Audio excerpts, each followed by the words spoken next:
کیا کبھی ہم نے سوچا کہ ایک معصوم بچہ چوری جیسی عادت کی طرف کیوں جاتا ہے؟ کیا وہ پیدائشی چور ہوتا ہے یا گھر، ماحول، لاپرواہی اور غلط تربیت اسے اس راستے پر ڈال دیتی ہے؟ یہ ایک نہایت اہم موضوع ہے، کیونکہ اگر بچپن میں اصلاح نہ کی جائے تو یہی عادت بڑے ہو کر سنگین جرم بن سکتی ہے۔ اسلام بچوں کی بہترین تربیت کا دین ہے۔ بچہ پاکیزہ فطرت لے کر پیدا ہوتا ہے، پھر والدین، گھر اور ماحول اسے اچھا یا برا بنا دیتے ہیں۔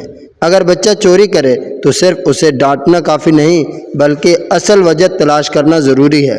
قرآن کریم کے اندر اللہ رب العزت ارشاد فرماتے ہیں وَلَا تَأْكُلُوا أَمْوَالَكُمْ بَيْنَكُمْ بِالْبَاطِلِ، اور آپس میں ایک دوسرے کا مال ناحق طریقے سے نہ کھاؤ۔ اس آیت مبارکہ میں اللہ تبارک و تعالیٰ نے دوسروں کا مال ناجائز طریقے سے لینے سے منع فرمایا۔ چوری، دھوکہ، خیانت سب اسی میں شامل ہے۔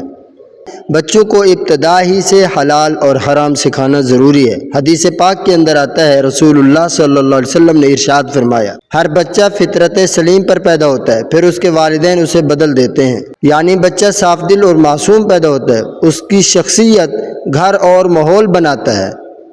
ایک بزرگ کے پاس ایک شخص اپنے بچے کو لایا اور کہا، یہ بچہ چوری کرتا ہے، اسے سمجھائیں۔ بزرگ نے پوچھا، گھر میں کبھی کسی کی چیز بغیر اجازت اٹھاتے ہو؟ والد خاموش ہو گیا۔ بزرگ نے فرمایا، بچہ وہی سیکھتا ہے جو گھر میں دیکھتا ہے، پہلے خود درست بنو، بچہ خود درست ہو جائے گا۔ بچے چوری کیوں کرتے ہیں؟ آخر اس کی وجوہات کیا ہیں؟ نمبر 1، گھر میں پیسے یا چیزیں کھلے عام پڑی ہوں۔ نمبر 2، والدین خود غلط مثال قائم کریں۔ نمبر 3، بچے کی جائز ضرورت پوری نہ کی جائے۔ نمبر 4، توجہ کی کمی ہو۔ نمبر 5، دوستوں کی بری صحبت۔ نمبر 6، موبائل، کھلونوں یا چیزوں کی ضد۔ نمبر 7، شروع میں غلطی پر اصلاح نہ ہونا۔ احتیاطی تدابیر کیا ہیں؟ والدین کیا کریں جس سے بچے چوری نہ کریں؟ نمبر 1، بچے کو محبت سے سمجھائیں، ذلیل نہ کریں۔